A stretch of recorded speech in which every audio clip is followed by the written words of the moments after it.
नमस्कार, आप देख रहे हैं एबीपी न्यूज। मैं अखिलेश आनंद हूं। तो रात के 10 बज चुके हैं और अब वक्त है आपके पसंदीदा शो घंटी बजाओ का। घंटी बजाओ मतलब जनता की आवाज, घंटी बजाओ मतलब टीवी न्यूज की दुनिया का वो शो जहां सरकार और सिस्टम से हर जरूरी सवाल पूछे जाते हैं ताकि आम आदमी की समस्याओं का निराकरण हो सके। हमारा प्रयास यही है कि किसी भी कमजोर की फरियाद अनसुनी ना रह जाए। इसीलिए हम हर उस खबर की पड़ताल करते हैं जो हमारी आपकी जिंदगी से जुड़ी है। आज घंटी बजाओ में बात उस मसले की होगी जो यूं तो कोई मसला नजर नहीं आता, लेकिन राजनीति ने उसे राष्ट्रीय विमर्श का विषय बना दिया है। जिस लाउड स्पीकर का जिक्र आप शादी विवाह, किसी सांस्कृतिक समारोह या अन्य किसी आयोजन में सुनते थे, अब मंदिर मस्जिद की वजह से चर्चा में है। महाराष्ट्र में लाउड स्पीकर से भी लाउड इन दिनों पॉलिटिक्स है और उसके केंद्र में है राज ठाकरे। वो राज ठाकरे जो ऐसा लग रहा था मानो महाराष्ट्र की राजनीति में हाशिए पर आ गए हों, लेकिन लाउड स्पीकर ने उन्हें फिर से वहां की राजनीति के केंद्र में ला दिया है।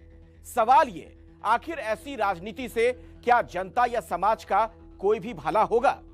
आप घंटी बजाओ की यह पड़ताल देखिए और समाज में धार्मिक उन्माद फैलाने वालों के खिलाफ 8422840000 पर घंटी जरूर बजाइए।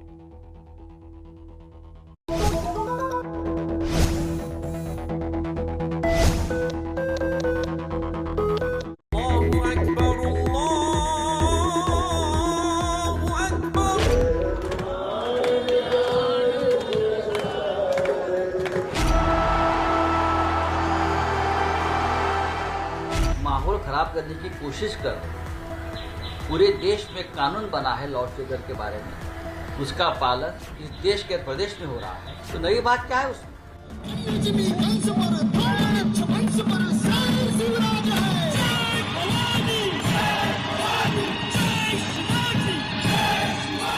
तोड़कर 135 मस्जिदों के ऊपर सुबह अजान लगाई गई लाउड स्पीकर के ऊपर।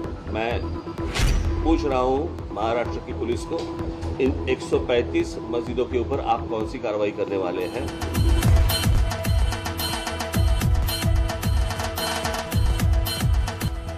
जमलेल्या माझ्या तमाम हिंदू बांधवांनो, भगिनींनो आणि मातांनो, महाराष्ट्र में जो लाउड स्पीकर के बारे में कुछ लोगों ने विवाद शुरू किया, उसके पीछे भारतीय जनता पार्टी, राज ठाकरे जी का इस्तेमाल करके ये लोग हिंदू में झगड़े लगाना चाहते हैं।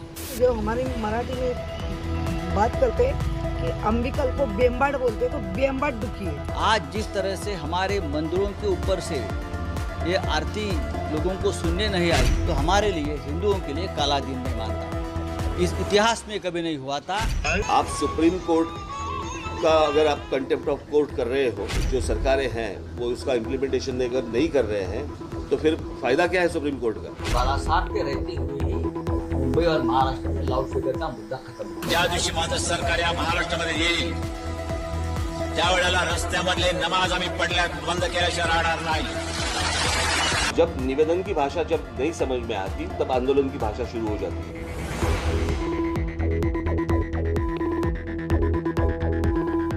आंदोलन की भाषा आपके मुंह में शोभा नहीं देती। ये जो शिवसेना है उसका निर्माण आंदोलन से हुआ है, तो हमें कोई आंदोलन की भाषा मत सिखाइए।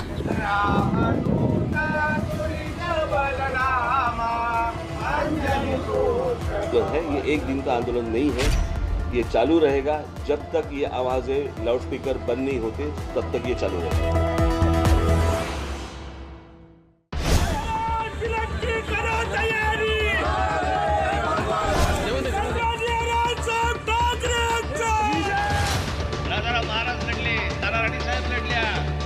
राजनीति के मैदान में जब राज ठाकरे की आवाज सुनने वाले कम होने लगे,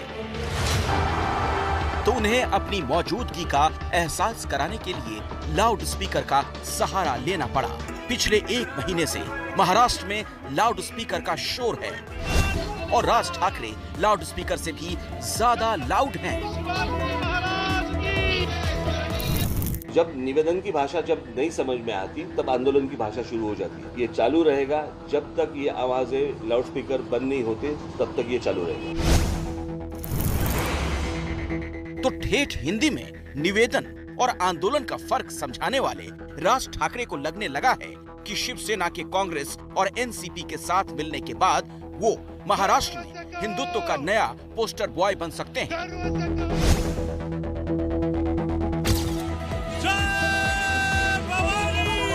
और इसीलिए कभी गैर मराठियों और उत्तर भारतीयों के खिलाफ आग उगलने वाले राज ठाकरे अब हनुमान चालीसा का पाठ करके अपनी नई छवि गढ़ने में लगे हैं। आज 4 तारीख है। 4 तारीख को हम लोगों ने मस्जिदों के ऊपर के जो लाउडस्पीकर है वो बंद करने के लिए सरकार को विनती की थी। और 4 तारीख के बाद हम लोग अगर लाउडस्पीकर चलाए गए तो उसके सामने हम लोग हनुमान चालीसा इस महाराष्ट्र में देश में लोग चलाएंगे, लाउडस्पीकर के ऊपर चलाएंगे, ये हम लोगों ने कहा था। मस्जिदों में लगे लाउडस्पीकर हटाने को लेकर राज ठाकरे के कथित अल्टीमेटम का आज पहला दिन था। चूंकि ये लड़ाई जितनी अजान और हनुमान चालीसा की है, उससे ज्यादा राज ठाकरे और उद्धव ठाकरे की है, यानी बाल ठाकरे की विरासत की। पुत्र होने के नाते उद्धव ठाकरे इस जंग में राज ठाकरे को पीछे छोड़ चुके हैं और सियासत के मैदान में भी अब वो राज ठाकरे से कहीं आगे निकल चुके हैं। ऐसे में राज ठाकरे ने अजान वर्सेस हनुमान के अपने इस नए दाव में बाल ठाकरे का इस्तेमाल किया और उनका एक पुराना वीडियो ट्वीट कर ये साबित करने की कोशिश की कि वो इस मामले में वही कर रहे हैं जो कभी बाल ठाकरे ने कहा था। ज्या दिवशी माझं सरकार या महाराष्ट्रामध्ये येईल त्यावेळेला रस्त्यामधले नमाज आम्ही पडल्यात बंद केल्याशिवाय राहणार नाही।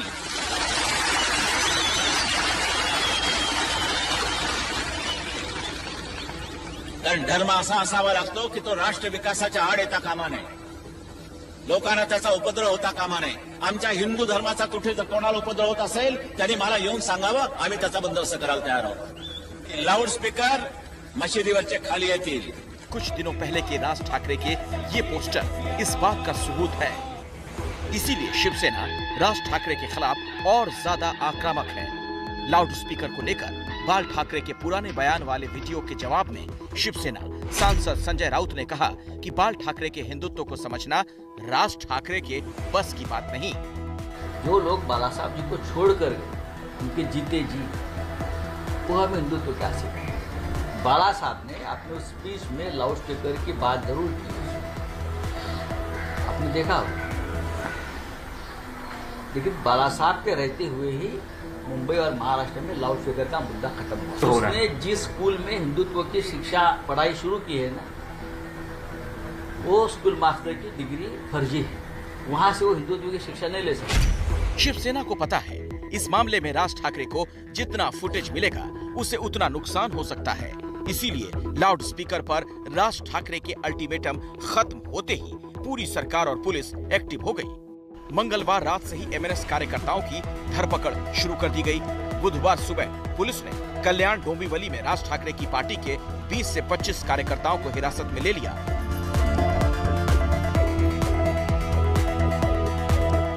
लेकिन राज ठाकरे की पार्टी के कार्यकर्ता भी बस मौके की फिराक में थे। सुबह सुबह जैसे ही कांदिवली के चारकोप में एक मस्जिद में अजान शुरू हुई, वैसे ही एमएनएस के कार्यकर्ताओं ने लाउड स्पीकर पर हनुमान चालीसा का पाठ शुरू कर दिया। नतीजा ये हुआ कि जिस शोर के नाम पर ये सारा विवाद शुरू किया गया, यहाँ सुबह के वक्त उससे दुगना शोर होने लगा। ऐसा लग रहा था जैसे अजान और हनुमान चालीसा की कोई प्रतियोगिता चल रही है। सुबह के 5:16 हुआ है। कुछ देर पहले ठाणे के इस परिसर में अजान हुई और उसी के विरोध में महाराष्ट्र नवनिर्माण सेना ने यहाँ पर हनुमान चालीसा लगाई है। हनुमान चालीसा लगाने वाले पप्पू कदम मेरे साथ हैं, उनसे बात करते हैं। आपने हनुमान चालीसा लगाई है, आप भी नियम का उल्लंघन कर रहे हैं। सुबह के 5:15 बजे हैं। पहले सामने वाले उल्लंघन कर रहे हैं, आज पूरा देश इनको बोल रहा है थोड़ा कम में करो। कितने लोगों, बच्चे, बूढ़े औरतों को, कितने लोगों को प्रॉब्लम है। ये हमारे राज साहब ने सबके पेट में था, लेकिन आज सबके वोटों पे आया है ये बात, और इससे सबको तकलीफ है, उनके लोगों को भी तकलीफ है, लेकिन ये बात कोई सामने बोल रहा नहीं। इन लोगों को देखिए, गले में MNS का पटका डाले हुए थे। ये कार्यकर्ता लाउड स्पीकर ना सही तो स्पीकर लेकर ही एक मस्जिद के पास पहुंच गए। नवी मुंबई की नेरुल मस्जिद से कुछ दूर खड़े होकर इन्होंने छिपते छिपाते हनुमान चालीसा बजाना शुरू कर दिया।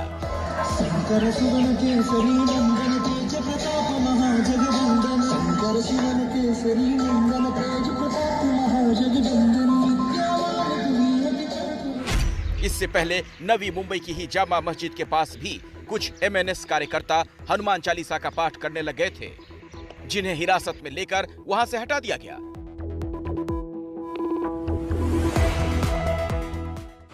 सोलापुर में भी ऐसी ही कोशिश की गई।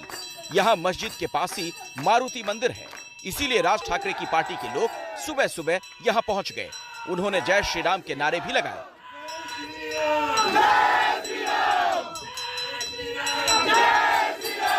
और फिर हनुमान चालीसा पढ़ने की कोशिश की गई। इसे लेकर पुलिस और इन कार्यकर्ताओं के बीच तीखी बहस हुई, जिसके बाद पुलिस ने मंदिर से लाउड स्पीकर का एम्पलीफायर ही जब्त कर लिया।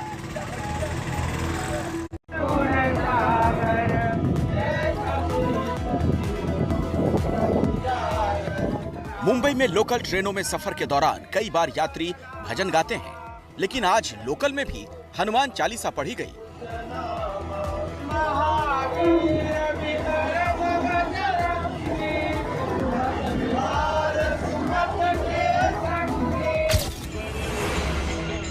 इस तरह मुंबई समेत महाराष्ट्र के कई इलाकों में आज हनुमान चालीसा का पाठ किया गया।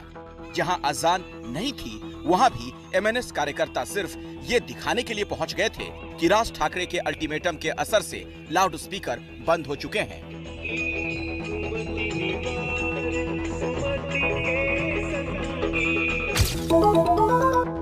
कुल मिलाकर राज ठाकरे ने आज के दिन जिस तरह के हंगामे की उम्मीद की थी, महाराष्ट्र सरकार और पुलिस ने उन्हें वो मौका नहीं दिया। ज्यादातर जगहों पर पुलिस पहले से ही तैनात थी और किसी भी गड़बड़ी की आशंका होने पर MNS कार्यकर्ताओं को हिरासत में ले रही थी।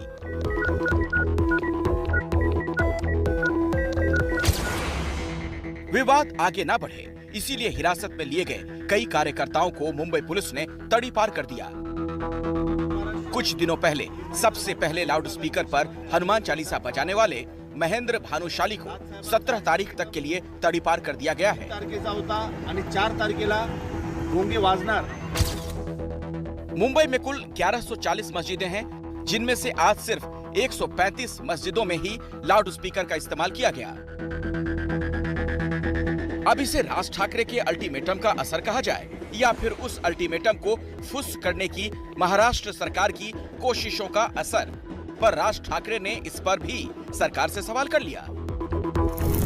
135 मस्जिदों के ऊपर सुबह 5 बजे के पहले जो सुप्रीम कोर्ट ने जो बताया वो नियम तोड़कर 135 मस्जिदों के ऊपर सुबह अजान लगाई गई लाउड स्पीकर के ऊपर। मैं पूछ रहा हूँ महाराष्ट्र की पुलिस को, इन 135 मस्जिदों के ऊपर आप कौन सी कार्रवाई करने वाले हैं? सुप्रीम कोर्ट ने जो बताया है कि 45 से 55 तक डेसिबल होना चाहिए लाउड स्पीकर का। घर में हम लोग जो मिक्सर लगाते हैं, ग्राइंडर मिक्सर जो लगाते हैं, उसका जो आवाज़ रहता है उतना आवाज़, अगर इसके आगे जाएंगे तो उनके ऊपर कार्रवाई होनी चाहिए। ये सुप्रीम कोर्ट ने कहा है, मैं देख रहा हूँ कि कार्रवाई हो रही है नहीं हो रही है। महाराष्ट्र में जो लाउड स्पीकर के बारे में कुछ लोगों ने विवाद शुरू किया, उसके पीछे भारतीय जनता पार्टी, राज ठाकरे जी का इस्तेमाल करके ये लोग हिंदू में झगड़े लगाना चाहते हैं। इस तरह से हमारे मंदिरों के ऊपर से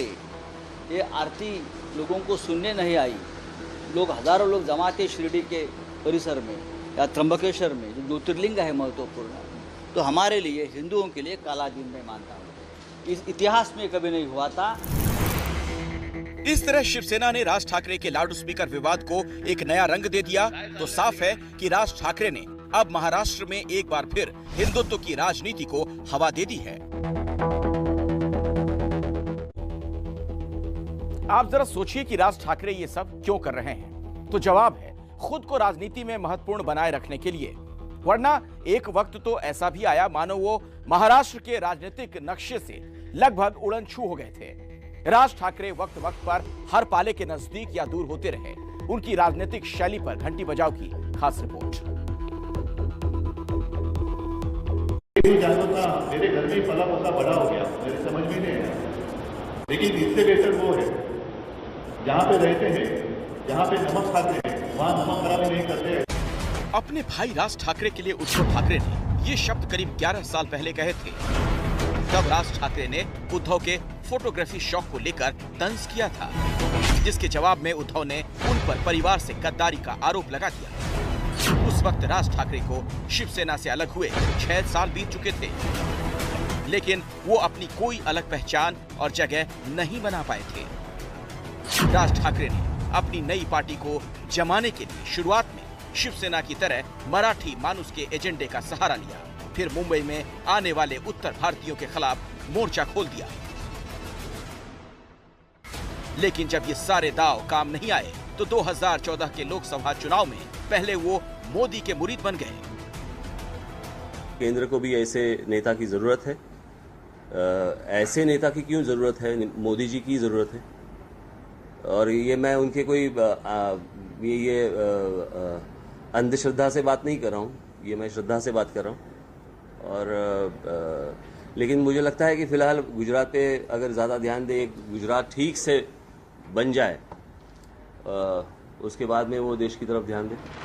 लेकिन मोदी जब प्रधानमंत्री बन गए तो राज ठाकरे के सुर बदलने लगे। कई मौकों पर उन्होंने प्रधानमंत्री मोदी पर सियासी हमला किया और इसी दौरान उन्हें राहुल गांधी अच्छे लगने लगे। मग उद्या जर समजा या देशाचा पंतप्रधान राहुल गांधी जर समजा झाला, काहीतरी प्रयोगच करायचे ना देशावर। एक प्रयोग आम्ही नरेंद्र मोदींचा पाहिला, ज्यांनी देश खड्ड्यात घातला। उद्या राहुल गांधी पंतप्रधान होऊ देत, आम्हाला बघू देत। उद्या जर समजा या देशाच्या नशिबामध्ये चांगली गोष्ट असेल तर त्यांच्या हातून या देशामध्ये काही चांगली गोष्ट घडू शकते।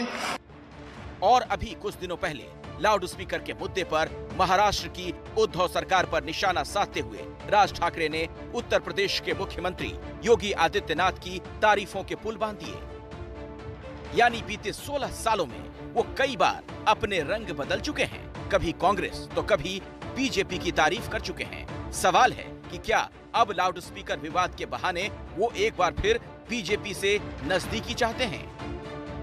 क्योंकि शिवसेना के अलग होने के बाद बीजेपी भी महाराष्ट्र में नए साथी की तलाश में है। तो घंटी बजाओ के इंटरनेशनल सेगमेंट में इस वक्त की बड़ी खबर आपको दे दें। प्रधानमंत्री नरेंद्र मोदी पेरिस पहुंच गए हैं और कुछ ही देर में उनकी फ्रांस के राष्ट्रपति इमैनुअल मैक्रों से मुलाकात होने वाली है। उसके पहले जरा आप देखिए किस तरीके से भारतीय समुदाय के लोगों ने उनका भव्य स्वागत किया है।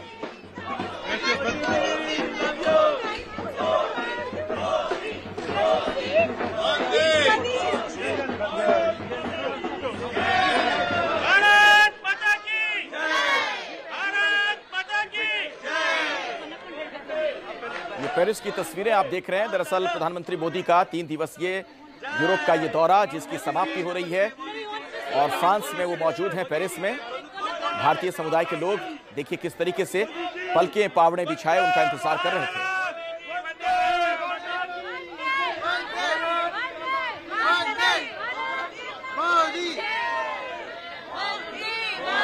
कुछ ही देर में फ्रांस के राष्ट्रपति मैक्रों से उनकी मुलाकात होने वाली है। आपको मैं बता दूं कि फ्रांस के दोबारा राष्ट्रपति चुने जाने के बाद मैक्रों से मोदी की ये पहली मुलाकात है।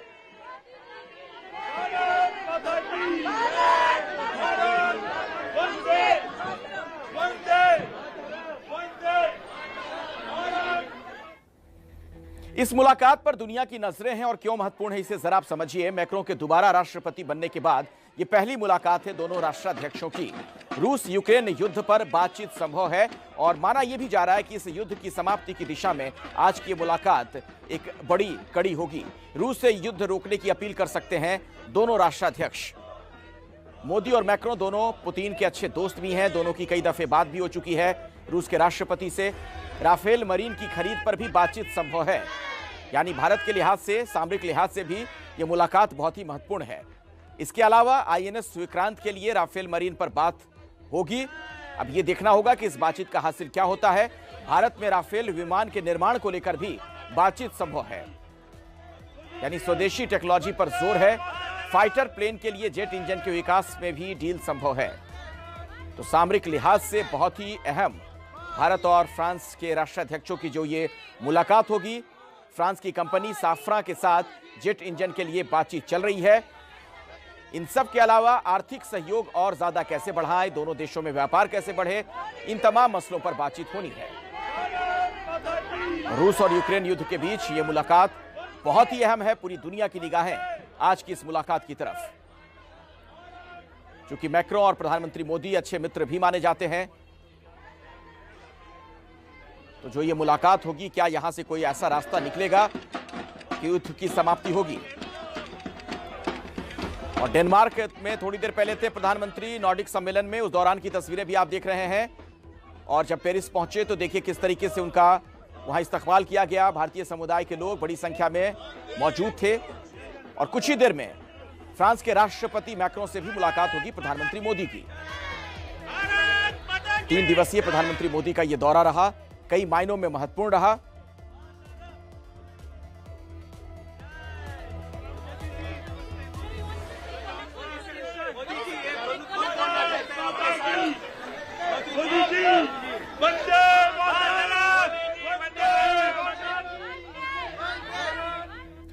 इसी मसले पर हम बातचीत करेंगे। कुछ और अहम जानकारी आपको हम देंगे। हमारे साथ प्रणय उपाध्याय हमारे सहयोगी जुड़ रहे हैं, सीधे उनके पास हम आपको लिए चलेंगे। साथ ही हमारे साथ कर्नल दानवीर भी हैं, पूनम भी हमारे साथ जुड़ गई हैं।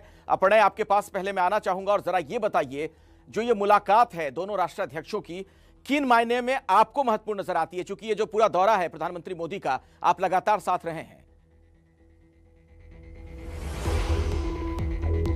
देखिए अखिलेश, इसके 2 महत्वपूर्ण पहलू हैं। पहला तो इसका जो ऑप्टिक्स है वो महत्वपूर्ण है और दूसरा इसका सब्सटेंस महत्वपूर्ण है। ऑप्टिक्स की दृष्टि से अगर आप देखें, प्रधानमंत्री ने 3 दिनों के दौरान 3 यूरोपीय देशों की यात्रा की और साथ ही 7 देशों के प्रमुखों से उनकी मुलाकात हुई। ऐसे समय में जबकि रूस यूक्रेन युद्ध को लेकर इस बात की आशंका जताई जा रही थी कि भारत के संबंध यूरोप के देशों के साथ कुछ खटाई में पड़ सकते हैं, कुछ तनाव में आ रहे हैं। ऐसे में ये जो 3 देशों की यात्रा और इसके साथ आई तस्वीरें हैं, ये बताती हैं कि किस तरीके से यूरोप भारत के साथ साझेदारी को लेकर न केवल गंभीर है बल्कि उत्सुकता है। और यूरोप के साथ साझेदारी के अंदर रूस यूक्रेन संकट किसी तरीके से बाधा या अड़चन नहीं बनने जा रहा है। ये इन तमाम तस्वीरों के साथ, चाहे वो बर्लिन की तस्वीर हो, कोपेनहेगन की तस्वीर हो या पेरिस की तस्वीर हो, ये तमाम चीजें बताती हैं। जिस गर्मजोशी से प्रधानमंत्री का स्वागत जर्मनी में हुआ, कोपेनहेगन में हुआ या पेरिस में हुआ, केवल भारतीय समुदाय नहीं बल्कि इन देशों के प्रमुखों की तरफ से भी जो दिया गया संदेश है वो इस चीज को रेखांकित करता है। जहां तक हम सब्सटेंस की बात करें, यूरोप का ये जो कुनबा है, ये भारत का सबसे बड़ा आर्थिक साझेदार है। और अगर हम फ्रांस की बात करें, जहां प्रधानमंत्री पहुंचे हैं,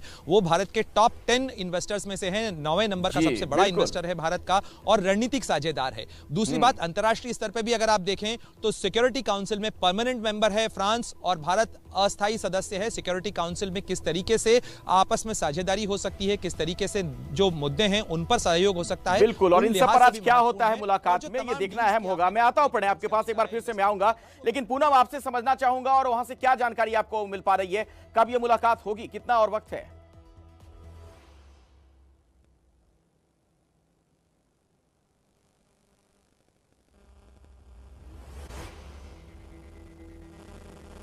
आपकी आवाज हम तक नहीं आ पा रही है पूनम, शायद आपने म्यूट किया हुआ है ऑडियो।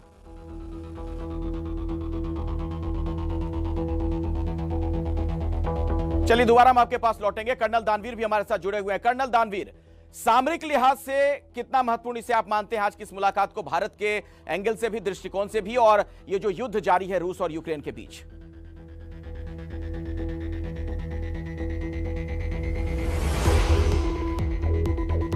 जी देखिए, आपके सवाल में 2 सवाल हैं। अगर हम यूक्रेन युद्ध की बात करें तो हमें ये पॉइंट पे ये नोट करना पड़ेगा कि पोप जॉन पॉल ने कहा है कि रूस जो है युद्ध विराम की घोषणा कर सकता है, लेकिन जिसका खंडन रूस ने कर दिया है। लेकिन बहरहाल पोप ने ये बात जरूर कही है। दूसरी तरफ जर्मनी ने ये कहा है कि भारत और रूस के रिश्ते के ऊपर हम भारत को किसी प्रकार का कोई मॉरल लेक्चर नहीं देंगे और उनके जो रिलेशन है वो अपनी जगह पर है। और फिर उन्होंने बाकी की बातचीत करी। और जब फ्रांस की बात करते हैं तो फ्रांस, जैसा प्रणय ने बताया कि बहुत अच्छे रिलेशन मैक्रोन के पुतिन के साथ है और भारत के भी बहुत अच्छे रिलेशन है। तो बेसिकली मैं यहाँ पर ये चीज हाईलाइट करने जा रहा हूँ कि कहीं ना कहीं युद्ध विराम की बातें जरूर हो रही हैं, ए, और बी, भारत एक बहुत इंपॉर्टेंट फैक्टर उभर के आ रहा है। प्रधानमंत्री मोदी अभी यूरोप की यात्रा में गए हैं, लेकिन कुछ ही दिन पहले यूरोप से और अमेरिका से बहुत बड़े बड़े डिप्लोमेट्स और लीडर्स भारत में आके गए हैं। तो कहीं ना कहीं behind the scene ceasefire की ओर, युद्ध विराम की ओर बहुत जबरदस्त बातचीत चल रही है और इसमें नरेंद्र मोदी एक अहम हिस्सा बनकर उभर रहे हैं, निकल रहे हैं। और जो आपकी बातों से भी समझ में आ रहा है कि इनकी एक इंपॉर्टेंस है। It is more than the optics, जो हमें ऑप्टिक्स दिख रहे हैं जी। और अगर जी दानवीर आप जल्दी करें। हाँ, इनकी भारत को लेकर जो कहानी है फ्रांस के अंदर की, वो सामरिक दृष्टिकोण से भारत के लिए कितना इंपॉर्टेंट है, तो वो इसलिए इंपॉर्टेंट है क्योंकि आपने वो सारी चीजें जो है उनका उल्लेख कर दिया कि चाहे वो जेट इंजन हो, चाहे वो रफाल मरीन हो, चाहे वो सबमरीन के साथ में सहयोग हो, और मोस्ट इंपॉर्टेंटली क्योंकि ये ना भूलें कि यूक्रेन का युद्ध जरूर चल रहा है, लेकिन अभी भी पूरे पश्चिमी देशों का फोकस यूक्रेन पे नहीं है, वो चाइना पर है। और फ्रांस एक बहुत अहम पार्टनर है इंडियन नेवी का व्हेन इट कम्स टू। बिल्कुल, तो आज की जो ये मुलाकात होगी उसका क्या हासिल रहता है कर्नल दानवीर, ये बड़ा महत्वपूर्ण होगा देखना। पूनम हमारे साथ लगातार जुड़ी हुई हमारी सहयोगी, मैं आपके पास एक बार फिर से आना चाहूंगा और जरा बताइए ये मुलाकात कब शुरू होगी और क्या कार्यक्रम रहने वाला है? क्या कोई ज्वाइंट प्रेस स्टेटमेंट भी देखने को मिलेगा?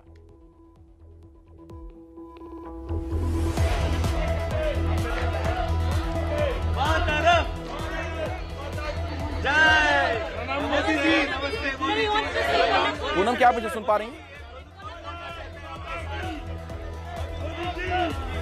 शायद उन तक आवाज मेरी नहीं पहुंच पा रही है, कोई दिक्कत आ रही है। प्रणय उपाध्याय के पास एक बार फिर से चलते हैं। प्रणय, कुछ जानकारी मिल पा रही है कि यह मुलाकात कब शुरू हो जाएगी? देखिए, जो स्थानीय समय है पेरिस के वक्त के अनुसार शाम 7 बजे जो है वो प्रधानमंत्री को पहुंचना है, यानी भारत के वक्त के अनुसार करीब 7:30 बजे जो है वो मुलाकात दोनों की शुरू होगी। और उसके बाद करीब 2.5 घंटे का ये कार्यक्रम है, और जिसमें आपको बता दूं अखिलेश की 1 घंटा जो है वो दोनों नेताओं के बीच सीधी बातचीत के लिए रखा गया है, यानी उसे डिप्लोमेटिक भाषा में तैत बोलते हैं, यानी दोनों नेता आपस में एक इनफॉर्मल तरीके से बातचीत करेंगे। उसके लिए करीब 1 घंटे 55 मिनट का वक्त रखा गया है। और इसके अलावा डेलीगेशन लेवल टॉक्स है, यानी एक तरीके से फुल फ्लेजेड बातचीत है दोनों देशों के बीच में ये, और ये बहुत महत्वपूर्ण हो जाती है। इसलिए भी महत्वपूर्ण हो जाती है जिस चीजों का तमाम विषयों का जिक्र तो हुआ ही हुआ, लेकिन इसके साथ साथ भारत के निवेश की दृष्टि से, भारत के साथ सहयोग की दृष्टि से अंतर्राष्ट्रीय स्तर पर किन किन परियोजनाओं के ऊपर भारत और फ्रांस मिलकर काम कर सकते हैं, चाहे वो क्लाइमेट चेंज या क्लीन टेक्नोलॉजीज का मामला हो या इंटरनेशनल सोलर अलायंस का मामला हो, जिसमें को प्रपोजर है फ्रांस भारत के साथ साथ। इसके अलावा रूस यूक्रेन युद्ध के मामले में जिस तरीके से राष्ट्रपति मैक्रों की भूमिका रही। और एक चीज जो महत्वपूर्ण नजर आती है इसमें, आपको ध्यान होगा अखिलेश, जब जून 2017 की बात है, जब इमानुएल मैक्रों पहली बार राष्ट्रपति चुने गए थे, तो उनके पहले जो मेहमान थे या पहले विदेशी नेता जो उनसे मिलने वाले थे वो प्रधानमंत्री मोदी थे। और दूसरी बार भी ये एक राजनीतिक संयोग कहिए या राजनीतिक टाइमिंग कहिए, प्रधानमंत्री मोदी दूसरी बार भी उनके राष्ट्रपति चुने जाने पर पहले नेता हैं जो पेरिस में उनके साथ मुलाकात के लिए उस समय पेरिस में मौजूद हैं। बिल्कुल बिल्कुल सही कह रहे हैं आप प्रणय। देखिए कर्नल दानवीर, एक और बात है, अगर प्रधानमंत्री मोदी की बात की जाए या फिर मैक्रों की बात की जाए, दोनों एक मजबूत राष्ट्राध्यक्ष हैं। एक इत्तेफाक है कि दोनों दूसरी बार चुने गए हैं, और वर्ल्ड लीडर्स की जो रैंकिंग होती है, ग्लोबल रैंकिंग, उसमें भी दोनों टॉप पर हैं। इसका मतलब यह है कि दोनों की मुलाकात के बाद जो बात सामने आएगी उस पर पूरी दुनिया की निगाहें हैं।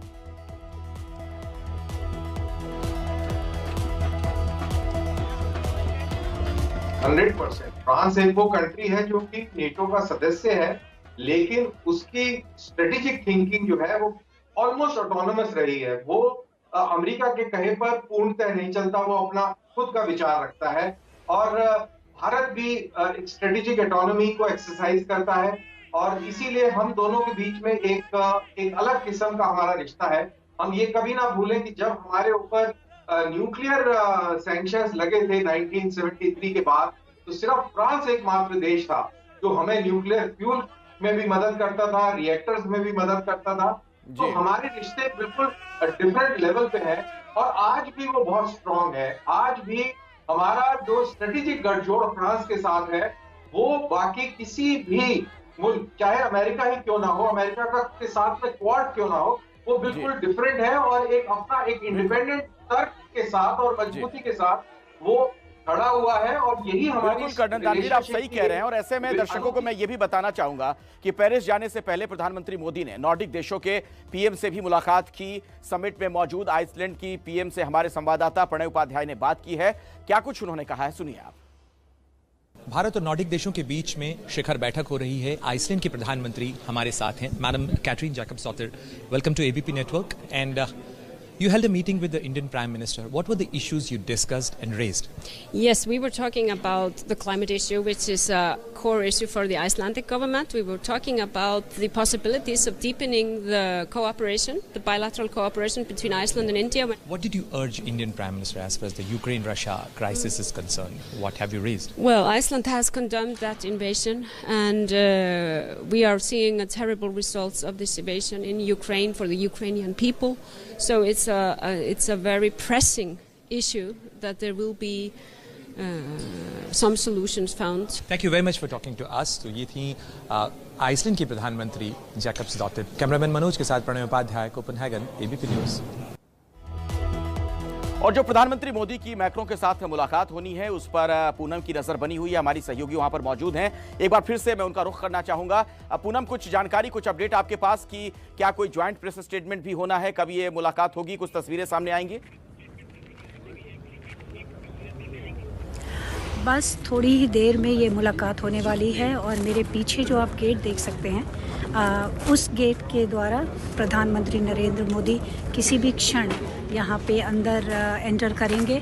बाहर भारतीय लोगों का तांता लगा हुआ है और उनको वेलकम करने के लिए वो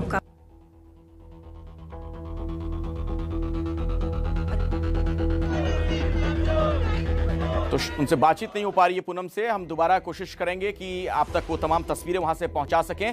आपको बता दें कि कई और राष्ट्राध्यक्षों से भी उनकी मुलाकात हुई। स्वीडन की पीएम भी मौजूद थी बैठक में, उनसे बातचीत की है हमारे सहयोगी प्रणय उपाध्याय ने। आपको हम दिखाएंगे वो तस्वीरें भी और बातचीत के दौरान क्या कुछ कहा गया वो भी आपको हम बताएंगे। स्वीडन की प्रधानमंत्री ने क्या कहा, सुनिए। हमारे साथ इस वक्त स्वीडन की प्रधानमंत्री मैग्डलेना एंडरसन हैं। Madam prime minister, welcome to ABP network. And how was your meeting with the Indian Prime Minister and what all did you discuss? We had a very, very good meeting, and Sweden and India, we have very strong bilateral relations and had it for a long time, and we have many Swedish companies that are active in India and producing in India, make in India, and lots of Indians are employees directly or indirectly in Swedish companies. So we discussed how we can continue and deepen our cooperation between Sweden and India. Did the issue of a Ukraine-Russia crisis also came up during your discussion? Well, of course. I mean, this is a war that is affecting everyone in the world. We see it on the high prices on gasoline, and we see increasing food prices. So, I mean, this is affecting us all. And Sweden, we are a neighbor to Russia. So, of course, I was very clear on the Swedish view on this, that this is an illegal invasion of a democratic and peaceful neighbor that is a clear violation of international law. And cameraman Manoj के साथ Pranay Upadhyay, Copenhagen, ABP news. दरअसल ये प्रधानमंत्री मोदी की 3 दिवसीय जो यात्रा रही यूरोपीय देशों की, बहुत ही महत्वपूर्ण है। इसके कई हासिल माने जा रहे हैं और अभी क्या कुछ चल रहा है वो तस्वीरें भी आपको हम दिखाते हैं। पेरिस में इस वक्त मौजूद हैं प्रधानमंत्री मोदी और फ्रांस के राष्ट्रपति इमैनुअल मैक्रों से उनकी मुलाकात हो रही है। ये देखिए 3 अलग अलग तस्वीरें। नॉर्डिक सम्मेलन में भी मौजूद थे और जब पेरिस पहुंचे प्रधानमंत्री तो भारतीय समुदाय के लोग जो वहां पर रहते हैं, देखिए किस तरह से उन्होंने प्रधानमंत्री का स्वागत किया। हाथों में तिरंगा लिए, भारतीय पोशाक में बिल्कुल नजर आए। और ये एक इत्तेफाक भी आप कह सकते हैं कि जो मैक्रो हैं और प्रधानमंत्री मोदी, भारत के प्रधानमंत्री दोनों दूसरी बार चुने गए, दोनों ही ग्लोबल लीडर के लिहाज से बात करिए तो बहुत ही मजबूत राष्ट्राध्यक्ष। ऐसे में आज की इस मुलाकात में क्या बातें सामने आती हैं उस पर सभी की निगाहें हैं और खास तौर पर जिस तरीके का युद्ध जारी है रूस और यूक्रेन के बीच। अब देखना यह होगा कि क्या उसका भी कोई समाधान निकलेगा। हमारे साथ पूनम, हमारी सहयोगी, वहीं से जुड़ी हुई हैं। पूनम, जी, अखिलेश मोदी जी अभी यहाँ पर पधारे हैं और बहुत ही गर्मजोशी से गले मिलकर मैक्रोन ने उनका स्वागत किया है। और आप देख सकते हैं कि वो इस वक्त यहाँ पर उनके प्रेसिडेंट हाउस में खड़े हैं, उनसे मिल रहे हैं, उनसे हाथ मिलाया और उनके गले लगकर उनसे बातचीत कर रहे हैं और अब अंदर की तरफ जाने लगे हैं। और ये मीटिंग बहुत ही महत्वपूर्ण मीटिंग होने वाली है। बहुत ज़्यादा इसके बारे में बातचीत नहीं हुई, लेकिन ये मीटिंग बहुत ख़ास सिद्ध हो सकती है क्योंकि इसमें कई चीज़ें यहाँ पर डिस्कस होने वाली हैं, जिनमें कि डिफेंस, सिक्योरिटी, क्या कहते हैं, ट्रेड पार्टनरशिप्स और रशिया और यूक्रेन जैसे वॉर के मुद्दों को लेकर इन दोनों की बातचीत आज हो सकती है। लगभग 2 घंटे मोदी जी यहाँ पर बिताएंगे इस प्रेसिडेंट हाउस में, जहाँ पर वो भोजन भी करेंगे प्रेसिडेंट के साथ और फिर वो दिल्ली की तरफ रवाना होंगे। तो कुछ ही घंटों में हमारे पास एक स्टेटमेंट भी शायद यहाँ पर इशू हो और हमें पता लगेगा कि एग्जैक्टली अंदर क्या बातचीत हुई है और क्या किस तरीके के अग्रीमेंट्स पर उनकी जो है साझेदारी होने वाली है। पूनम, चूंकि आप वहां पर मौजूद हैं, जरा ये बताइए कि क्या प्रेस रिलीज जारी करके बातचीत क्या हुई इसके बारे में जानकारी दी जाएगी या फिर दोनों राष्ट्राध्यक्ष वहां मीडिया से भी मुलाकात कर सकते हैं, बातचीत हो सकती है? देखिए, एक स्टेटमेंट यहाँ पर डेफिनेटली इशू होने वाली है। यहाँ के समय 9:45 पर एक फॉरेन सेक्रेटरी यहाँ पर एक स्टेटमेंट, एक प्रेस ब्रीफिंग करने वाले हैं, जिसके ज़रिए शायद ये बताया जाएगा कि एग्जैक्टली अंदर इन दोनों के बीच क्या बातचीत हुई और क्या हमें जानने की ज़रूरत है। तो ये जल्दी हमारे पास होगा ये इन्फॉर्मेशन। और ये मुलाकात आप बता रही हैं लगभग 2 घंटे तक चलनी है। जी, तो मोदी जी अभी आए हैं यहाँ पर, लोकल टाइम 7:25 हुआ है, तो लगभग 9:30 बजे तक तो वो यहाँ पर 9, 9:30 तक यहाँ पर होंगे। बिल्कुल, और बहुत ही गर्मजोशी के साथ ये मुलाकात हुई है। देखिए आप जरा किस तरीके से प्रधानमंत्री मोदी का वहाँ स्वागत किया। फ्रांस के राष्ट्रपति ने उनके कंधे पर हाथ रखकर दोनों बातचीत करते हुए नजर आए। कुछ इस गर्मजोशी के साथ दोनों राष्ट्राध्यक्षों की मुलाकात हुई है और पूरी दुनिया की निगाहें भी इस मुलाकात की तरफ हैं, क्योंकि न सिर्फ प्रधानमंत्री मोदी की बल्कि फ्रांस के राष्ट्रपति की भी रूस के राष्ट्रपति से अच्छी दोस्ती है, मित्रता है। दोनों की कई दफे बातचीत हाल के दिनों में हो चुकी है। तो क्या इस युद्ध को रोकने की दिशा में भी दोनों राष्ट्र कोई कदम बढ़ाना चाहेंगे, इस ओर भी हम सभी की निगाहें हैं। और भारत और फ्रांस के बीच क्या बातचीत होती है, किस तरीके के समझौते होते हैं, ये भी देखना अहम हो जाता है, क्योंकि फ्रांस आज की तारीख में भारत का रणनीतिक साझेदार भी है।